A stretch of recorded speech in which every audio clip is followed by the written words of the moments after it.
Judy was boring. Hello. Then Judy discovered ChumbaCasino.com. It's my little escape. Now Judy's the life of the party. Oh, baby, mama's bringing home the bacon. Whoa, take it easy, Judy. The Chumba life is for everybody. So go to ChumbaCasino.com and play over 100 casino-style games. Join today and play for free for your chance to redeem some serious prizes. ChumbaCasino.com. No purchase necessary. Void where prohibited by law. 18 plus terms and conditions apply. See website for details. Lucky Land Casino, asking people, what's the weirdest place you've gotten lucky? Lucky? In line at the deli, I guess? Aha, in my dentist's office.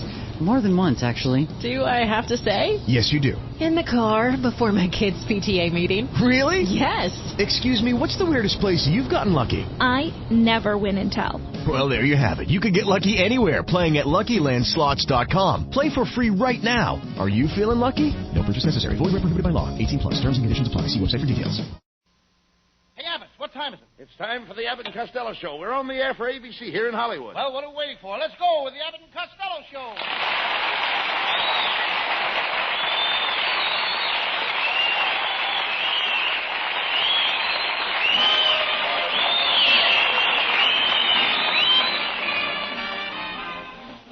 Yes, it's the Abbott and Costello Show, produced and transcribed in Hollywood for your listening and laughing pleasure, with chuckles with a carload and music by Matty Malnick. So hold on to your chairs, folks, for here they are, Bud Abbott and Lou Costello.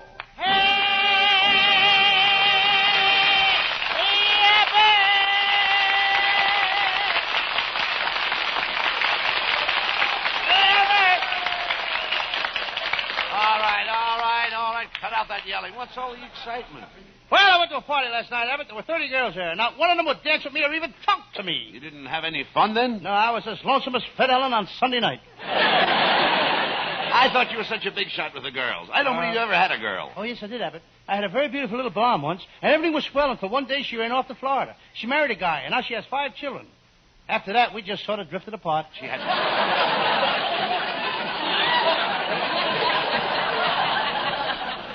Why don't you speak to my wife, Lou? She knows lots of nice girls. No, your wife don't like me, Abbott. Well, if you hang around with her more, you'll find me. You'll eventually get into her skin. Well, I guess one more lump won't hurt her. How can you talk that way about my wife? Remember the first night you met her? Yes. The minute she walked in the room, I said, there's either an ugly woman or a good-looking man. Costello, do you know you're getting more stupid every day? Gee, thanks, Abbott. I'm glad to know I'm not stagnating. Oh, get it.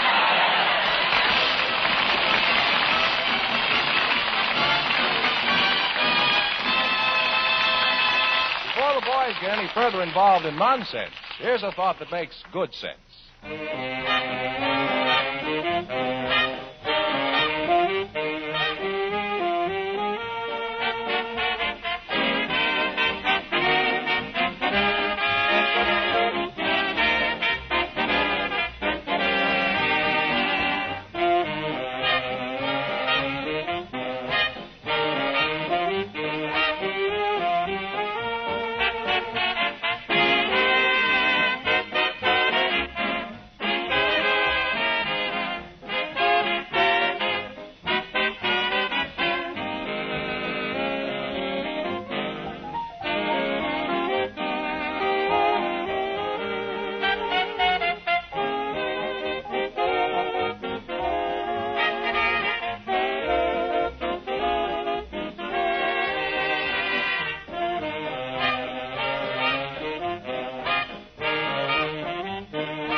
Stop that hollering.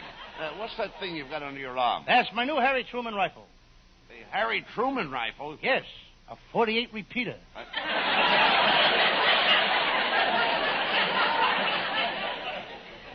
What happened to you last night? I called your house and you weren't home. Well, I went to the movies, Abbott. I saw one of those old-time pictures. It was all about the Romans. They had a chariot race in it, and it was won by a guy named Ben-Hur. Yeah. You dummy, you mean Ben-Hur, not him, her. They were all dressed up in them bed sheets. You couldn't tell the hymns from the hers.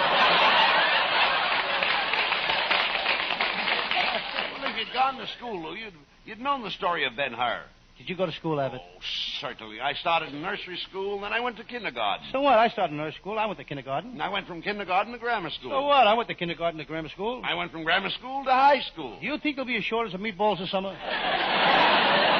Costello, you've got the brain of a monkey. I'll bet you I have not. Yeah? What do you want to bet? 15 bananas. Trying to insinuate that I'm ignorant? Abbott, you're nothing but a Hollywood character. Oh, what's a Hollywood character? A jerk with a personality. I'll ignore that remark because of your ignorance. Who's ignorant? When I went to school, I specialized in history. I can name off all the most important dates in history. All right, go ahead. Name some important dates. Well, I will. There's 1492, 1776, 1812, 1917, Rita Hayworth. Now, wait a minute. Rita Hayworth is not an important date. Ali Khan seems to think so. Costello, why don't you listen to me? Take my advice once in a while. I'm your friend. I realize that you're an idiot, and I want to assist you, Lou. What good can you do me? You're just an assistant to an idiot. Well, just look at you. You're dumpy, squatty. Now, hold it, Abbott. What do you mean? Hold it. What do you I'll mean? go for so much, and that's all. Now, it's not my fault that I didn't grow tall like the other boys. When I was a little boy over in Scotland, I used to play the bagpipes, but it gave me pneumonia. Wait a minute. Now, look. Wait a minute. How could playing the bagpipes give you pneumonia? There was a leak in the bag, and the air kept blowing up my kilts.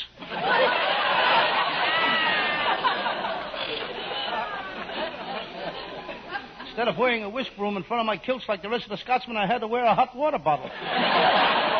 Well, you must have had a very poor childhood, Costello. I did, Abbott. We were very poor. My mother had to work, and she had to take in washing. She had to scrub office floors. She worked as a blacksmith. She drove an oil truck. And one time for 3 years, she worked in the daytime as a waitress and worked at night in a coal mine. Well, what did your father do? He kept the books. Well, I guess you had a pretty tough time when you were a kid. Yes, I'll never forget the day my mother made my first pair of long pants.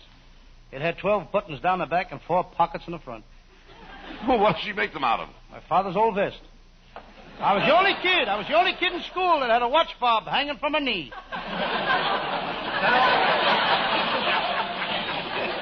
Were you very popular with the other kids in school, Lou? Oh, I was a pitcher on a baseball team. What a pitcher I was. I had a drop ball, a slow ball, a curve ball. Did you have a screwball? That was before I met you, Abbott. You dummy, you ought to be back in school right now. For your information, Abbott, I'm keeping steady company with a red-headed school teacher. What does she teach? She has a high school class of men all over 40 years old. 40-year-old man? Why don't they go to college? When she gets through teaching them, there's nothing else to learn. Running around with a school teacher. Why don't you find a nice girl and get married? I'm going to, Abbott, as soon as I get some money. Money.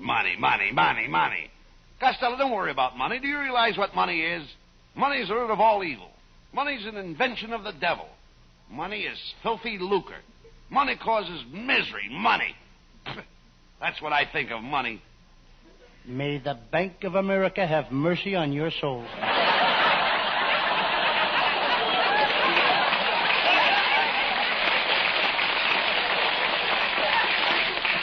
Costello, you don't need money. What you need is the love of a good woman. Find another girl like my wife, Betty. You mean there's another girl like your wife, Betty? Costello, I love my wife. My Betty's a real cookie. Your wife is a cookie? That's right. Abbott, you just said baking back 20 years. You'd be lucky to get a girl like my wife. My Betty is always straight from the shoulder. Who wants a girl that's straight from the shoulder? I like the girl that curves.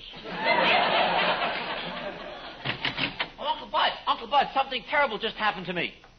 And this is really his Uncle Bud, and this is the nephew. We don't kid about it. He's got to work.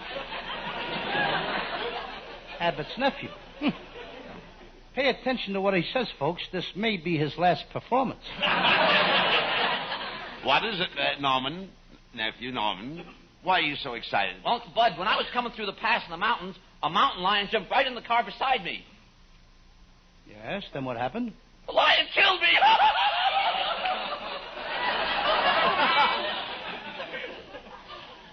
Wait a minute, Norman. You're not dead. Stop crying. You're working on the Abbott and Costello show. You're still living. You call this living?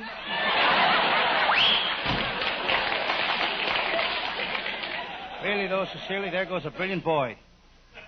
His brain is on a slow boat to the Mayo Brothers. Now, you lay off, Norman. He's a very intelligent boy. He's always studying and reading. It wouldn't hurt you to do a little reading once in a while. Oh, Abbott, I do plenty of reading. When I was 7 years old, I started my first book, Little Red Riding Hood. I rented it from the library. It's the last time I'll ever rent a book from the library. Well, didn't you like Little Red Riding Hood? Abbott, up to now, I owe that library $2,800. And Little Red Riding Hood has yet to meet the wolf. Little Red Riding Hood. Why don't you read some of the newer books? I just bought Gypsy Rose Lee's new book. It's a story of her life. Well, what does Gypsy Rose Lee call her new book? The Leg and I. Why don't you read something educational, Lou? I am, Abbott. I just bought a book on inventions. It tells all about new gadgets. I bought one yesterday for my Aunt May. What kind of a gadget did you buy for your Aunt May? It's a new girdle that's made from surplus paratroopers harness. And it's a handy little thing. At night, she doesn't have to undress. She doesn't? No, she just jumps off the top of the dresser and pulls the ripcord. That's ridiculous. But, hey, I understand you're working on some kind of a silly invention yourself. And my invention is all finished, too, Abbott. It's a new kind of perfume. And all the girls in Hollywood are going to go crazy about it. All the girls in Hollywood are going crazy about your perfume? Why? It smells like money. I gave a bottle of it to my Aunt May. Boy, did it make her popular. Your Aunt May was never popular. Is that so? Back in Patterson, New Jersey, she was so popular, every guy in town used to drink champagne out of her slipper. And what did it get her? She's got the only big toe in the world that belongs to Alcoholics Anonymous.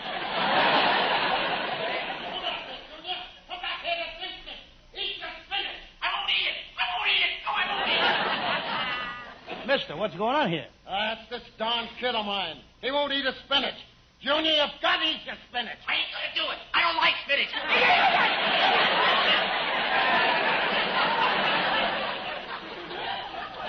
Well, you eat your spinach this Saturday, I'll make you go to see Abbott and Costello's picture, Mexican Hayride. No, you can't do that to me. I'll eat my spinach till my father stands there.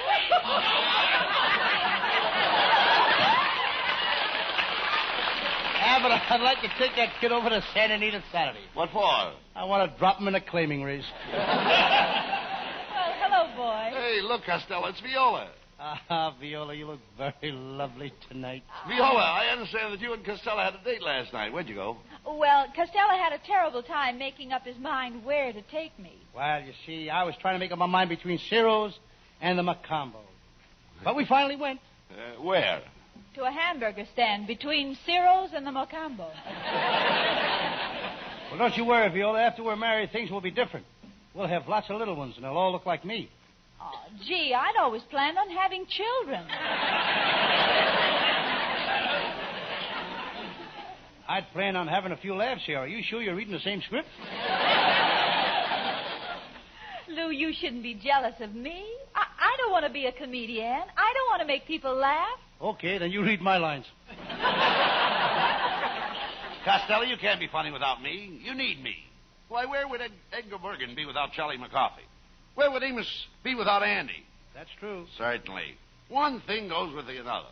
Like Dorothy L'Amour. Where would she be without her sarong? I don't know, but I sure would like to be there.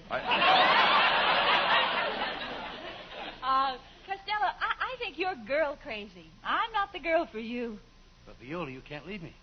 What would I do without you? Don't worry about that. I'll fix you up with a girlfriend of mine. Oh, you'll be just crazy about this girl. When she meets you, she'll rush over and she'll throw her arms around you like this. Yes. And she'll squeeze you like this. Yes. And she'll kiss you like this. And this. And this. And this.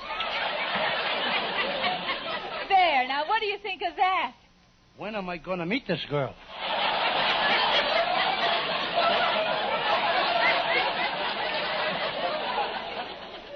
Viola, why don't you take pity on Costello and marry him?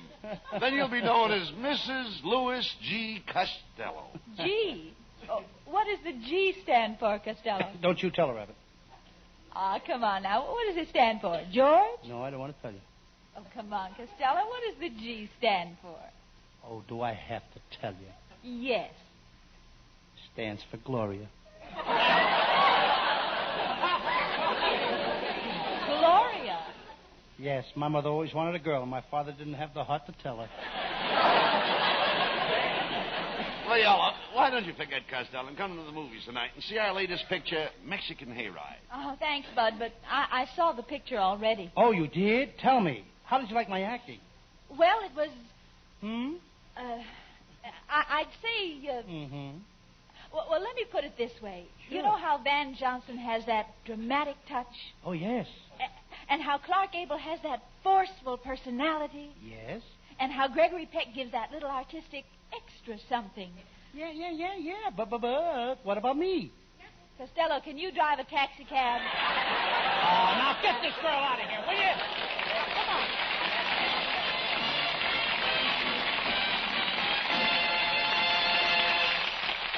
That's only half the fun, folks. Just as many laughs yet to come. But first, listen to this.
Now the spotlight turns to Hal Winters, our singing star. Here he is with Matty Malnick and his orchestra.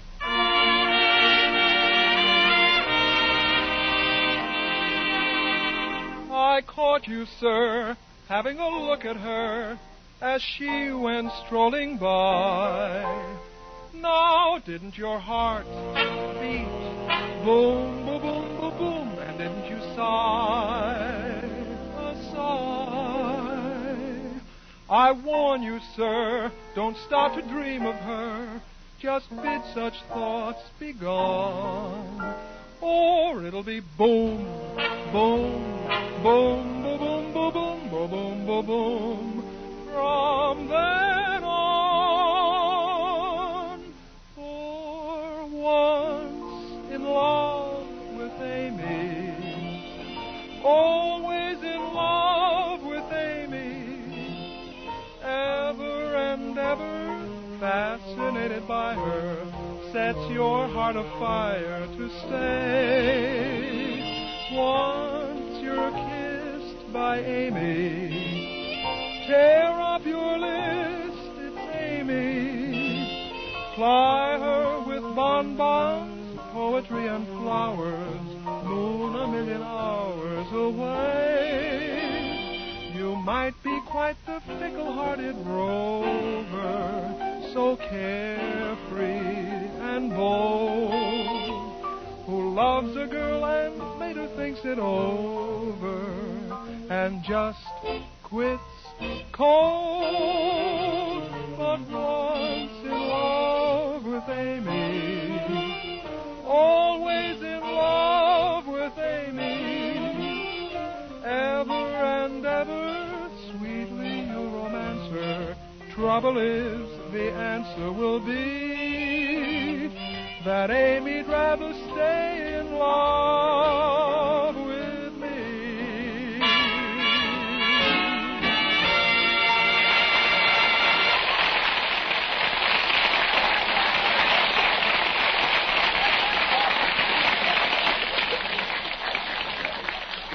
Hey, Costello, come here. How did you get your clothes so dirty? Just look at your coat. It's torn and your shirt is ripped and... That ain't my fault, Abbott. What? I was out on one of my Sam Shovel detective cases last night. I investigated a robbery at the fraternity house in UCLA. But I miscalculated. Got into one of the girls' dormitories. How did you manage to do that? By careful miscalculation. Costello, instead of running around nights on those silly Sam Shovel cases, you should stay home. Oh, I do stay home a lot, Abbott. Every night last week I stayed home. I cleaned the house. I got a terrible servant problem. I find it very difficult to hold a maid. Now, what makes it so difficult for you to hold a maid? My mother keeps walking in the room. Never mind that. I understand you took your brother Pat to the movies last night. Oh, yes.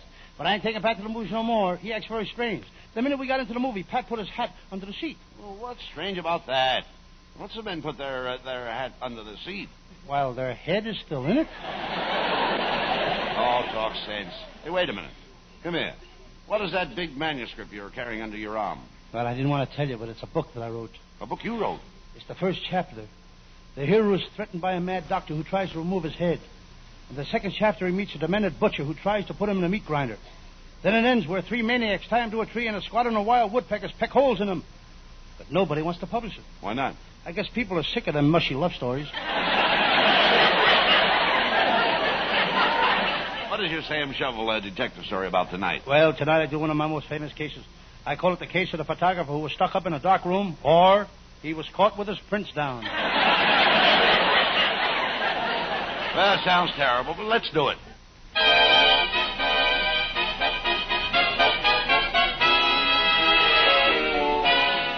Now, the makers of Bebop Bubble Bath present the adventures of Sam Shovel, Private Detective. But first, a word about our product, Bebop Bubble Bath.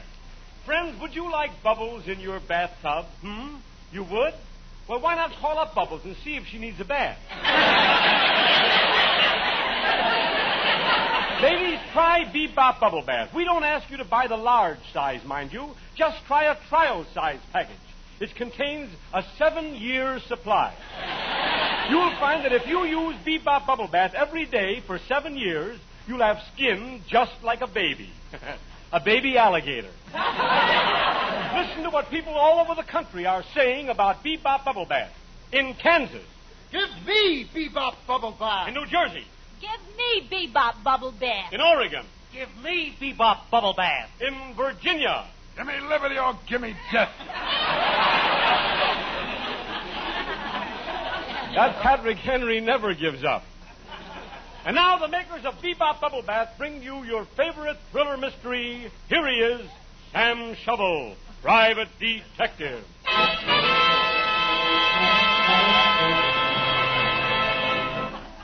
Yes. I'm Sam Shovel. Sam Shovel, Private Detective. The detective business has been mighty slow lately. Last night, having nothing to do, I went to a big public library and buried my nose in a book. This morning, I had a heck of a job finding it. I forgot what book I buried it in.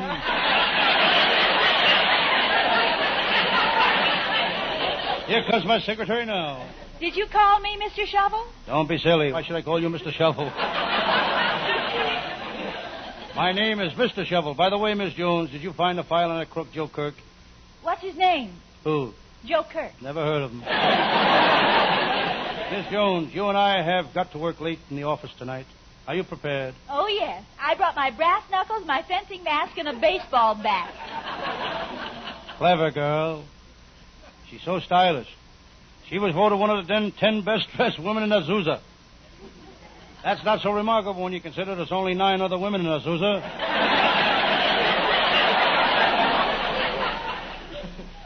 Suddenly, the inter-office communication system buzzes. It's my secretary. She speaks. Mr. Shovel, there are 2 men here to see you about a case. Mr. Cohen and Chief Lightfoot Running Deer. I'll see the Indian first. You can go in now, Mr. Cohen. The cops have certainly got their hands full these days.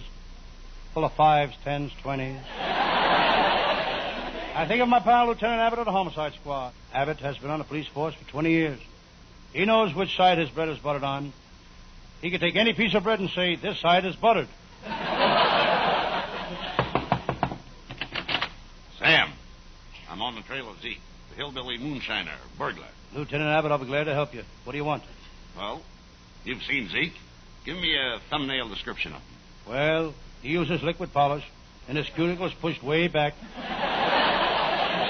Sam, I want you to go with me to the Ozarks. I've got to capture Zeke. It'll be a dangerous trip. Those hillbillies are strange people. They're always arguing, shooting and farming. Yep, shooting, fighting, and fertilizing. Come on, Sam, we're heading for the hill.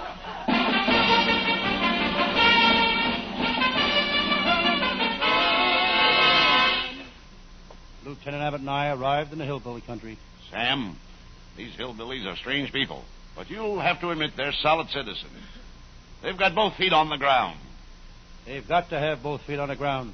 They don't wear shoes.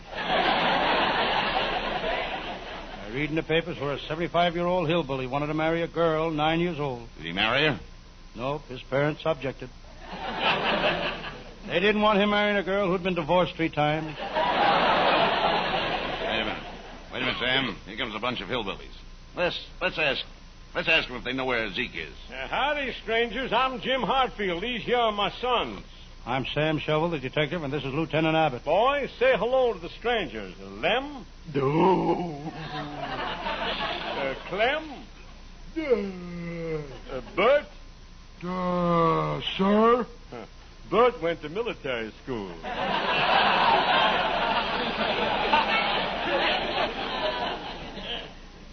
I don't like the looks of these guys, Abbott. The skinny one has got an ear of corn and 2 pumpkins. So what? They're farmers, and farmers have corn and pumpkins. Grown out of their heads. Well, gotta go now. We're working on a farm. 2 weeks ago, we dug a hole. Last week, we dropped the seed in it. And today, we're going to cover it up. Do you always work that hard? Yeah. Except when the weather gets bad, then it slows us up a little. So long. Boy, is that guy lazy. If he was a chicken, eggs and television sets would be the same price. Never mind him, Sam. We've got to find Zeke, the moonshiner. Hey, look over there behind those bushes. There's Zeke's. There's Zeke. The moonshiner still. Come on.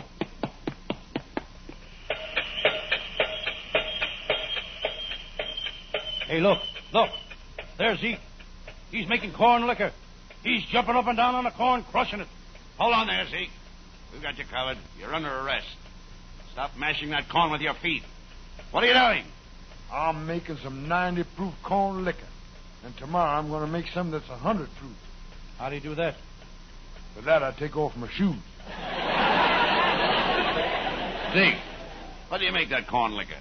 Well, first I mash up the corn. Then I dump in a gallon of turpentine. Then a gallon of Clorox. And 2 quarts of juniper juice. Don't you put no alcohol in it? Why? Ruin the taste? Zeke, we're taking you to jail. Sam, grab some of that moonshine for evidence. And you better taste it to make sure we got the right stuff. Lieutenant Abbott, you know I never touch the stuff. So you're a brave detective, eh? Sam Shovel, eh? Go ahead, you coward. Taste it. That stuff will grow hair on your chest. He's only kidding, Sam. Go ahead and taste it. Okay.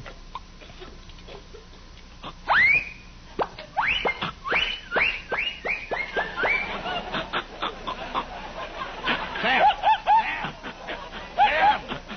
Speak to me, Sam. Don't stand there, Lieutenant. Pull a bobber. This hair is so thick I can't see where I'm going. Get me out of here!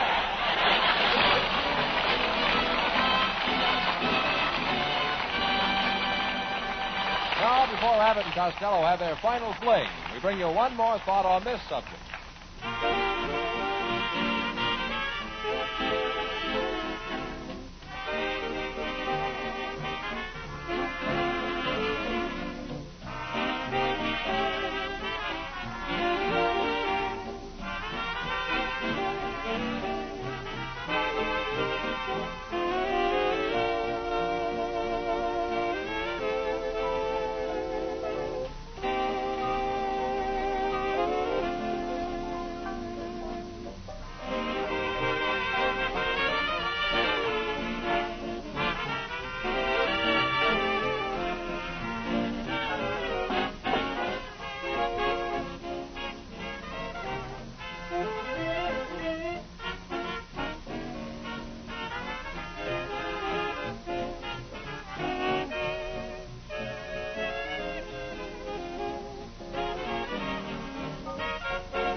Costello, why don't you tell the folks about your next week's Sam Shovel story?